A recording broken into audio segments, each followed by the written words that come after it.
Hello students, कैसे हैं आप सब लोग। उम्मीद करती हूँ सब अच्छे होंगे। मैं Meena Rana ICT virtual class में आपका स्वागत करती हूँ। स्टूडेंट्स, हम पढ़ रहे हैं क्लास 6 की हिंदी। मल्हार बुक से हमने प्रीवियस लेक्चर में पेड़ की बात चैप्टर पढ़ा। आज की क्लास में हम इस चैप्टर का सारांश पढ़ेंगे, साथ में कुछ जो आपके कठिन शब्द अर्थ हैं उन पर भी हम बात करेंगे। तो चलिए इस चैप्टर को एक बार फिर से हम यहाँ पर पढ़ेंगे और समझेंगे। तो चलिए चलते हैं स्मार्ट बोर्ड पर। तो बच्चों, प्रीवियस लेक्चर में आपने पेड़ की बात, इस चैप्टर को हमने एक बार पढ़ लिया है, लेकिन अब हम इस चैप्टर को डिटेल में पढ़ेंगे। इसके शब्दार्थ भी लिखाएंगे साथ में, और साथ में हम इसके अर्थ को भी जानेंगे। तो जैसा कि आप जानते हैं, ये जो चैप्टर है ये लिखा है किसने? जगदीश चंद्र बसु जी ने। और यहाँ पेड़ के बारे में वो कहते हैं कि पेड़ की बात कह रहे हैं, पेड़ के बारे में हमें बताते हैं। तो आइए, यहाँ क्या कहा है कवि लेखक ने कि क्या आपने कभी बीज बोया है? बीज से पेड़ बनने की कहानी बहुत रोचक है। कैसे अंकुर फूटता है, पौधा कैसे बनता है और धीरे धीरे बढ़ता है और बड़ा पेड़ बन जाता है। आइए इसके बारे में हम जानते हैं। तो प्रस्तुत पाठ पेड़ की बात जगदीश चंद्र बसु द्वारा लिखित है, जिसमें लेखक ने पेड़ के जीवन चक्र को बहुत सरल और रोचक तरीके से समझाया है। हालांकि आप इसे साइंस में भी पढ़ते हैं, विज्ञान में भी आप पढ़ेंगे। और पेड़ के कौन कौन से भाग हैं, पेड़ के नीचे के भाग को क्या कहते हैं, पेड़ कैसे अपना भोजन बनाता है, उसमें जो प्रकाश संश्लेषण की प्रक्रिया है वो कैसे चलती है, ये तो आप पढ़ेंगे ही। लेकिन यहाँ पर हिंदी में इसको एक रोचक तरीके से बताया गया है, और ये चैप्टर आपका मदद करता है विज्ञान में उस पेड़ों के बारे में बताने के लिए कि पेड़ कैसे अपना भोजन बनाते हैं, पेड़ के कौन कौन से भाग हैं, ये सभी जगह आपको यहाँ पर भी मदद करता है। तो ये जो है हिंदी भाषा में यहाँ पर पेड़ की बात, ये जो चैप्टर है ये बहुत सरल तरीके से आपको यहाँ पर समझाया गया है। ठीक है, सरल भाषा में। जब आप विज्ञान में पढ़ोगे तो वहाँ विज्ञान की भाषा में आपको पढ़ना है, लेकिन ये हमारी सरल भाषा में आपको यहाँ पर दिया गया है। इस चैप्टर में बताया गया है कि कैसे एक छोटा सा बीज मिट्टी में पड़ा रहता है और फिर अंकुरित होकर धीरे धीरे एक बड़ा पेड़ बनता है। पेड़ अपनी जड़ों से मिट्टी से पोषक तत्व और पानी ग्रहण करता है। पत्तों से सूर्य के प्रकाश की मदद से भोजन बनाता है। पेड़ पौधे पर्यावरण के लिए बहुत जरूरी होते हैं, क्योंकि वे प्रदूषित हवा को शुद्ध करते हैं। आपको पता है ना, पेड़ क्या करते हैं? दिन के समय में कार्बन डाइऑक्साइड को लेते हैं, क्योंकि उनको प्रकाश संश्लेषण में कार्बन डाइऑक्साइड की आवश्यकता होती है। ये तो हमारे विज्ञान की बात हो गई। ठीक है, तो पेड़ क्या करते हैं? जिस जहरीली हवा गैस को हम छोड़ते हैं, हवा को हम छोड़ते हैं, कार्बन डाइऑक्साइड, जो कि हमारे लिए बहुत हानिकारक है, उसको पेड़ ग्रहण करते हैं और वायु को शुद्ध करते हैं। तो पेड़ ना हो तो पूरा वायु प्रदूषित हो जाएगा। इसलिए क्योंकि वो प्रदूषित हवा को शुद्ध करते हैं, शुद्ध करने का मतलब वो उसे ग्रहण करते हैं और साथ में उसके बदले हमें ऑक्सीजन देते हैं और सभी जीवों को भोजन और आश्रय देते हैं।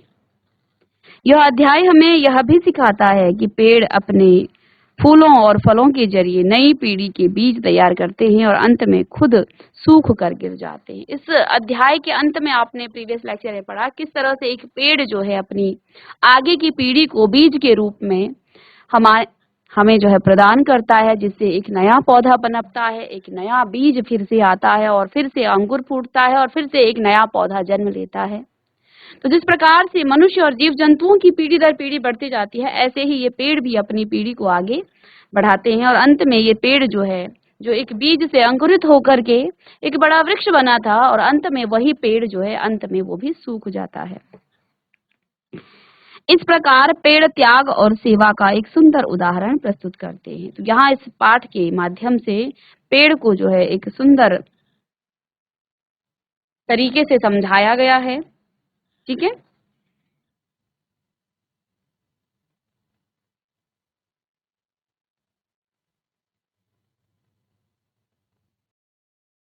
तो आइए इस पाठ का हम सारांश यहाँ पर करते हैं। यह पाठ हमें पेड़ों के जीवन के बारे में बहुत ही सुंदर और सरल तरीके से बताता है। पेड़ भी हमारी तरह जन्म लेते हैं। इस पाठ में लेखक ने यही बताया कि क्या आपने किसी बीज को बोया है, और अगर बोया है तो बीज से पेड़ बनने की जो कहानी है वो बड़ी रोचक है। कैसे एक अंकुर फूटता है और कैसे उसे पौधे में वो परिवर्तित होता है, वही पौधा धीरे धीरे बढ़ता है, पनपता है और बड़ा पेड़ बन जाता है। इसके बारे में ही यहाँ पर हमें लेखक ने बताया है। तो कहते हैं ये पेड़ जो है, ये पेड़ भी हमारी तरह जन्म लेते हैं, बड़े होते हैं, भोजन करते हैं और फिर नई पीढ़ी को जन्म देकर खुद ये खत्म हो जाते हैं। यह कहानी हमें सिखाती है कि पेड़ भी एक जीव की तरह महसूस करते हैं, संघर्ष करते हैं और प्रकृति के नियमों का पालन करते हैं। इस कहानी से हमें ये पता चलता है कि जो पेड़ हैं वो भी हम मनुष्यों की तरह, हम जीव जंतुओं की तरह संघर्ष करते हैं, वो भी जन्म लेते हैं और अंत में वो भी सूख करके मर जाते हैं। जिस तरह से हम जीव, तो जैसे हम संघर्ष करते हैं, ये पेड़ भी संघर्ष करता है, क्योंकि एक बीज से वो अंकुरित होकर के फिर किस तरह से वो पृथ्वी के नीचे, मिट्टी के नीचे उसकी जड़ें जो है उस पेड़ को मजबूती से जकड़े रखता है और वो पेड़ ऊपर की तरफ पनपता है। उसमें हमें फल फूल अनेक प्रकार के अनाज, जो छोटे छोटे पौधे हैं जिनसे हमें अनाज प्राप्त होता है, फल फूल प्राप्त होते हैं, ये सब हमें पेड़ से मिलता है। और साथ में ये जो पेड़ है ये प्रकृति के नियमों का भी पालन करता है। हालांकि हम मनुष्य इन प्रकृति के नियमों का उल्लंघन करने लग गए हैं, जिसका परिणाम हमें आज भुगतना पड़ता है। तो ये पेड़ मनुष्य से ज्यादा प्रकृति का के नियमों का पालन करते हैं।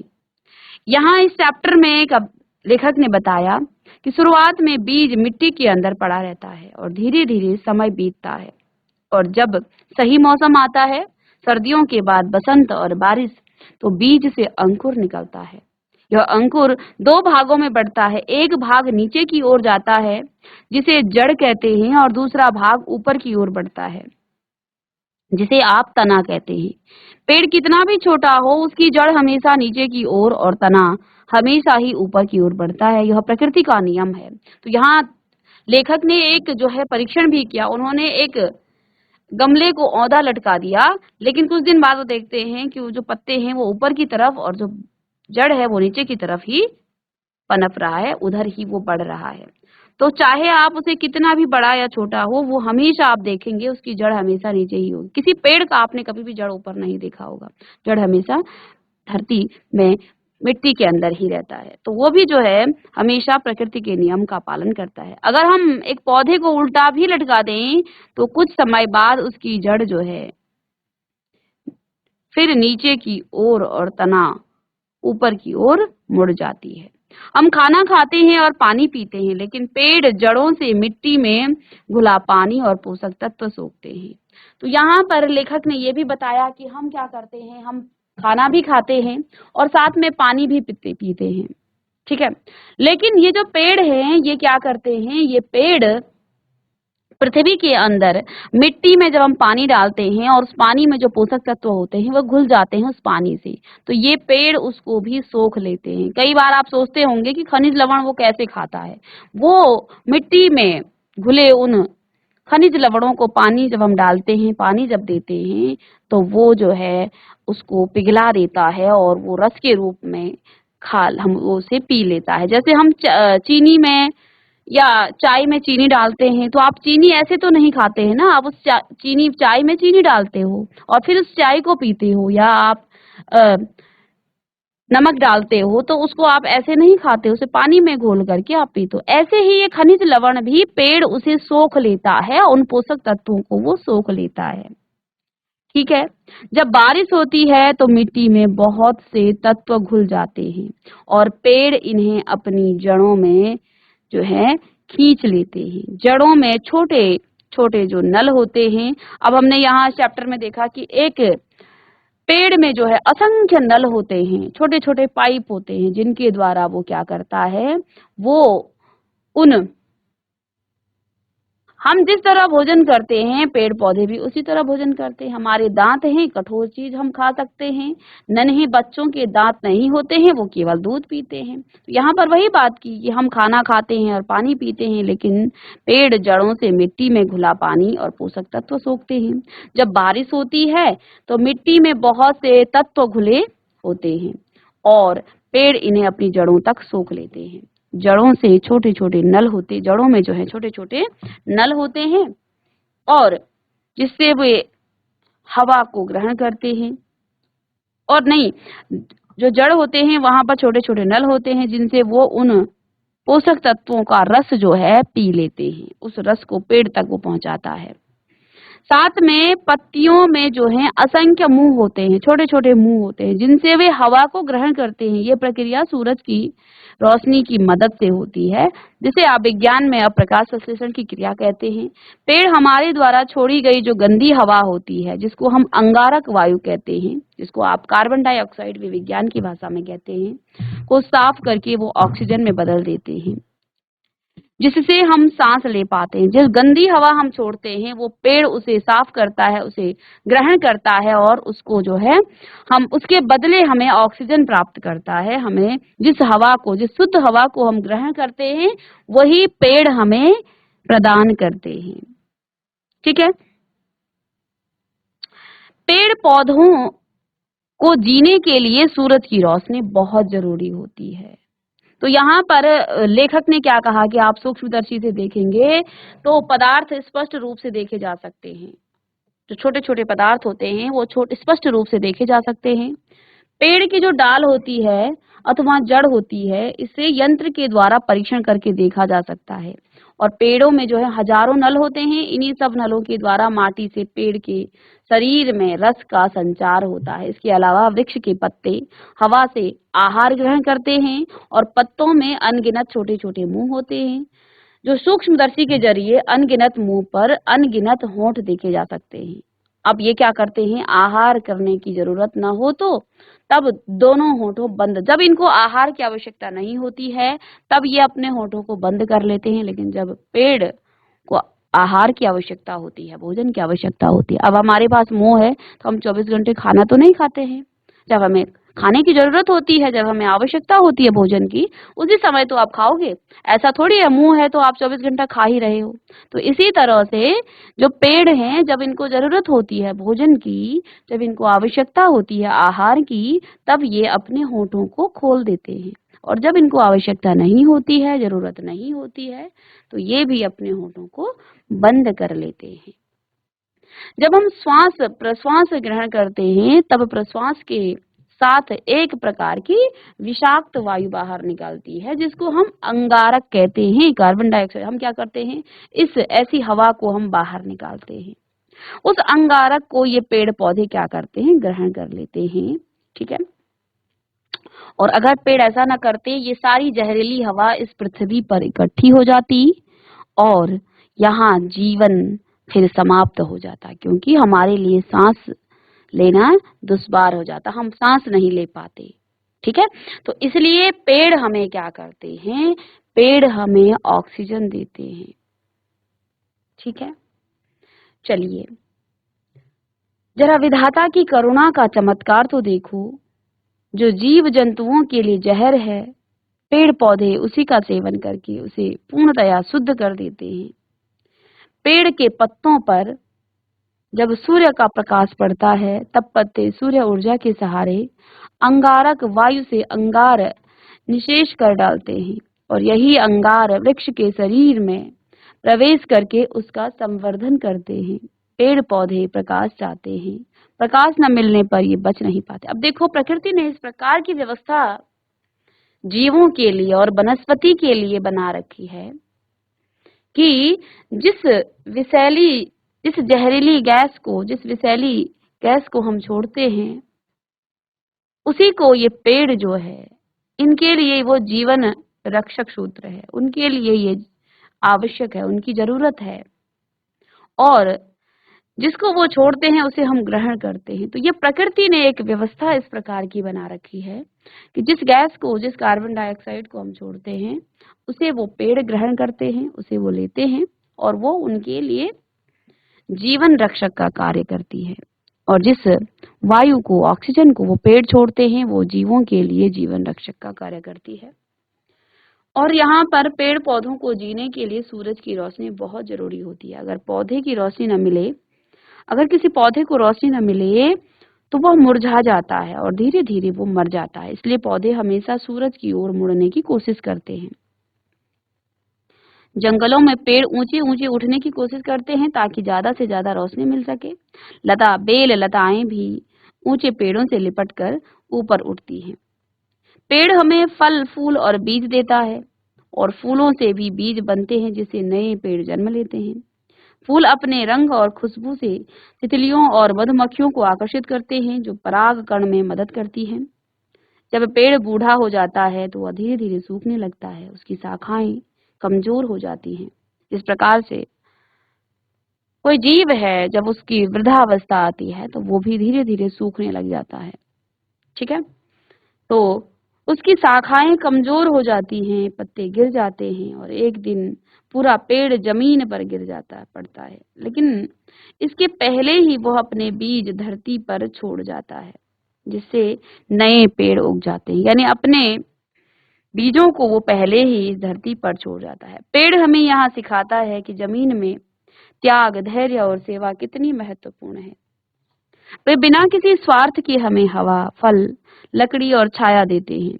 उनका पूरा जीवन दूसरों के लिए समर्पित होता है। हमें भी पेड़ों की तरह सहनशील और परोपकारी बनना चाहिए। इस पाठ से हमें यह सीख मिलती है कि हमें पेड़ों की देखभाल करनी चाहिए और ज्यादा से ज्यादा पेड़ लगाने चाहिए, ताकि हरी भरी जो पृथ्वी है वो हरी भरी और सुंदर बनी रहे।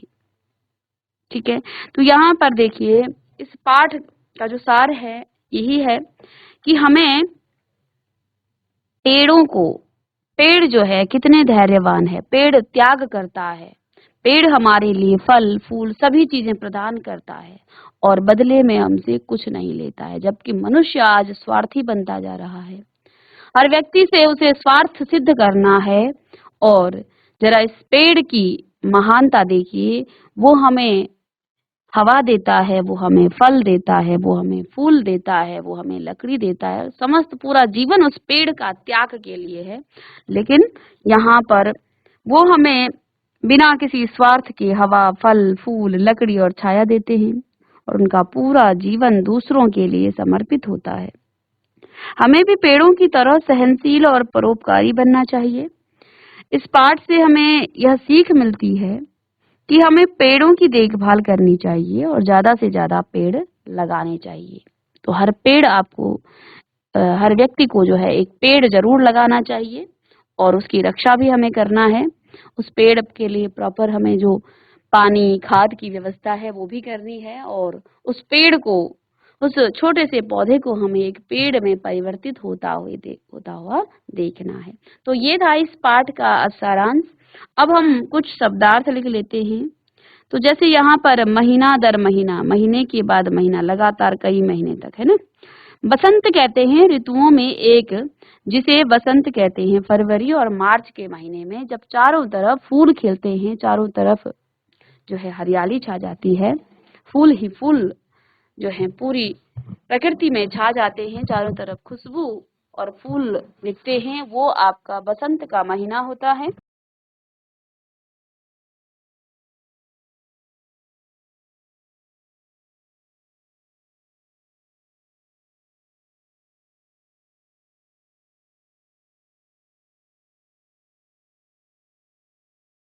इसके बाद यहाँ शिशु आया है। शिशु होता है छोटा बच्चा। आहिस्ता आहिस्ता यानी धीरे धीरे। ठीक है, आप लिख लेंगे। दरकना यानी कि फटना, टूटना, हल्का सा खुलना। सुकोमल, नाजुक। चलिए आगे हम इसको क्वेश्चन आंसर के साथ करेंगे, प्रश्न उत्तर के साथ करेंगे।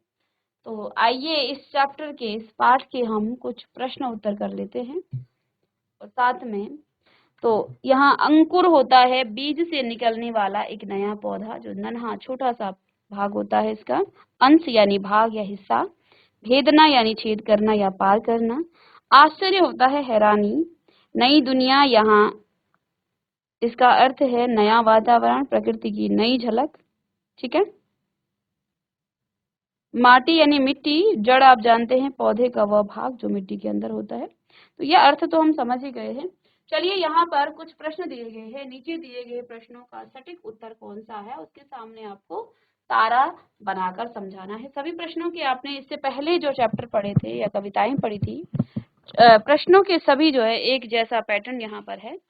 तो आइए पहला प्रश्न है, जैसे पौधे को भी सब भेद मालूम हो गया हो, पौधे को कौन सा भेद पता लग गया हो, उसे उल्टा लटकाया गया है, उसे किसी ने सजा दी है, या बच्चे को गमला रखना नहीं आता है, प्रकाश ऊपर से आ रहा है। तो जब परीक्षण किया यहाँ लेखक ने, एक गमले को औंधा लटकाया, उल्टा लटकाया गया, तो उन्होंने क्या कहा कि ये कुछ दूसरे दिन उसकी जो पत्तियां हैं वो ऊपर की तरफ, उसकी जड़ नीचे की तरफ हो गई।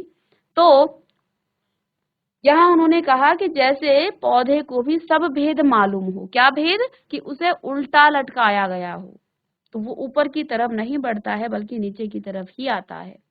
ठीक है, चलिएगा।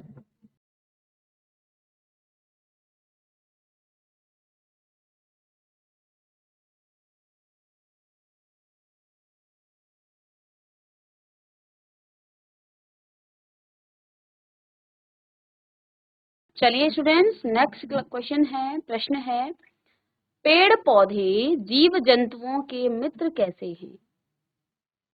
हमारे जैसे ही सांस लेते हैं इसलिए वो जीव जंतुओं के मित्र हैं, या हमारे जैसे ही वो भोजन करते हैं इसलिए वो मित्र हैं, या हवा को शुद्ध करके सहायता करते हैं, या धरती पर हमारे साथ ही जन्मे हैं?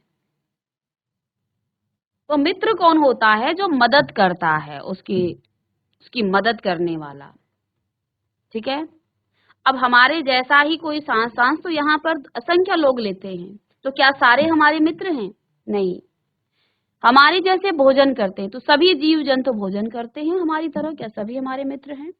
नहीं। धरती पर हमारे साथ ही जन्मे हैं, तो हमारे साथ असंख्य लोग जन्मे होंगे, क्या सभी हमारे मित्र हैं? नहीं। पेड़ पौधे जीव जंतुओं के मित्र इसलिए हैं क्योंकि वो हमारे जैसे भोजन नहीं करते हैं, बल्कि वो हम क्या करते हैं, हमारे जैसे ही भोजन करते हैं। ठीक है, और साथ में अगर हवा को शुद्ध करके हमारी सहायता करते हैं। देखिए यहाँ पर ये उत्तर सही होना चाहिए, हवा को शुद्ध करते हैं, हवा को शुद्ध करके सहायता करते हैं। ठीक है, क्योंकि पेड़ पौधे हवा को शुद्ध करते हैं और हमारी सहायता करते हैं, और जो हमारी सहायता करते हैं वही हमारा सच्चा मित्र होता है। ठीक है, क्योंकि हमें परेशानी से उबारने वाले पेड़ पौधे होते हैं। चलिए, अब अपने मित्रों के साथ देखिए, जैसा हमने पैटर्न पहले भी पढ़ा था, अब अपने मित्रों के साथ अपने उत्तरों को, आपने ये उत्तर क्यों चुने हैं इसका भी आप यहाँ पर बताएंगे कि आपने ये उत्तर क्यों चुने हैं। चलिएगा, अब नेक्स्ट प्रश्न है, पेड़ पौधों, पंक्तियों पर चर्चा करनी है आपको। पेड़ पौधों के रेशे रेशे में सूरज की किरणें आबद्ध हैं। ईंधन को जलाने पर जो प्रकाश व ताप बाहर प्रकट होता है वह सूर्य की ही ऊर्जा है, वह सूर्य की ही ऊर्जा है। चलिए, पहले आप उन दो प्रश्नों के जो ऊपर हमने प्रश्न किए हैं उनके उत्तर लिखें कि आपने ये उत्तर क्यों चुने हैं।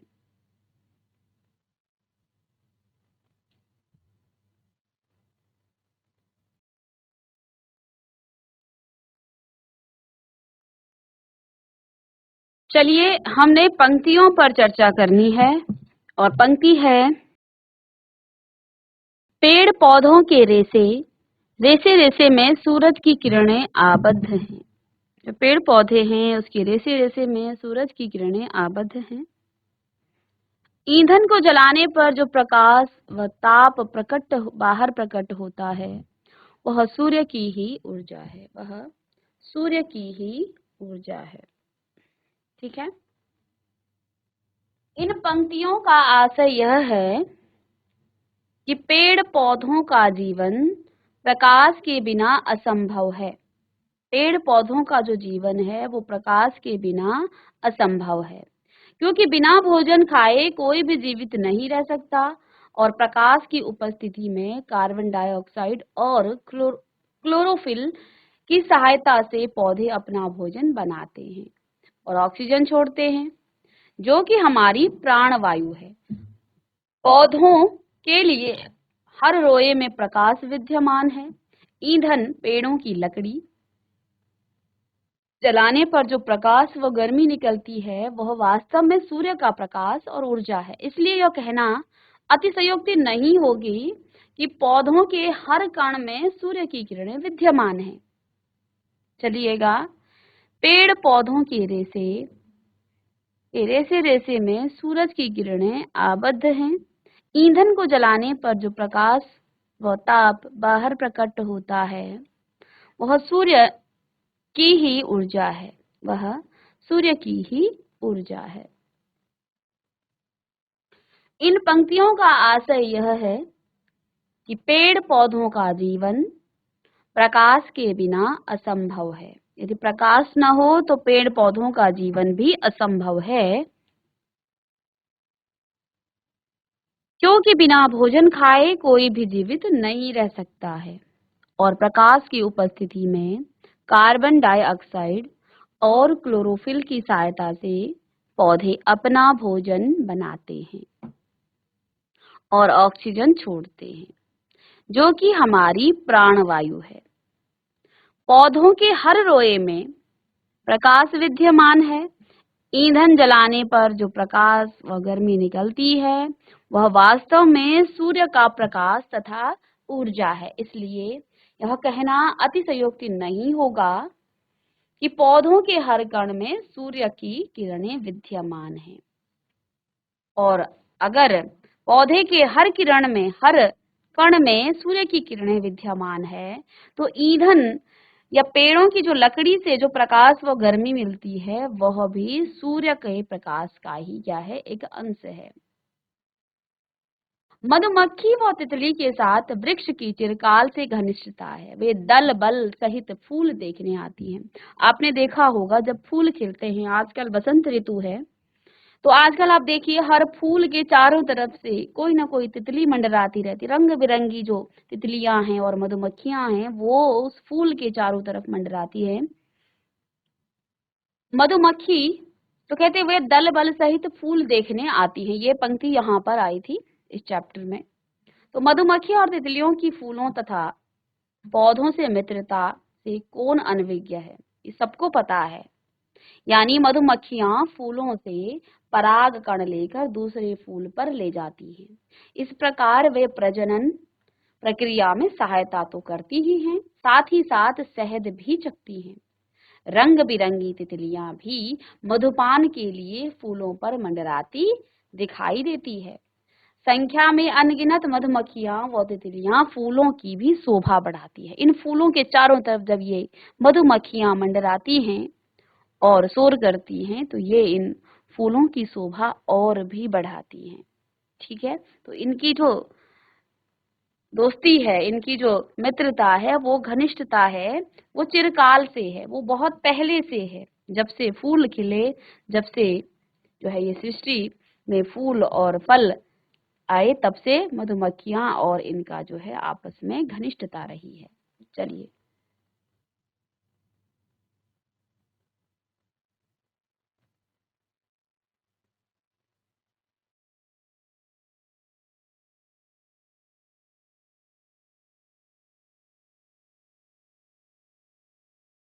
चलिए स्टूडेंट्स, यहाँ पर हम नेक्स्ट जो क्वेश्चन है उनको हम नेक्स्ट क्लास में डिस्कस करेंगे। तो आप इन प्रश्नों को लिखिएगा। साथ में आपने जो चैप्टर पढ़ा है उसमें आप पौधों के बारे में क्या सीखा आपने, इस पर आप एक लेख लिखेंगे। ठीक है, चलिए।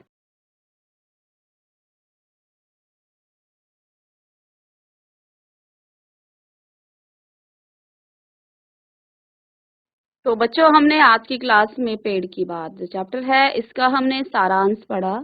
साथ में कुछ प्रश्न उत्तर हमने आज की क्लास में किए। नेक्स्ट क्वेश्चन हम नेक्स्ट लेक्चर में डिस्कस करेंगे। तो मिलते हैं नेक्स्ट लेक्चर में, तब तक के लिए थैंक यू।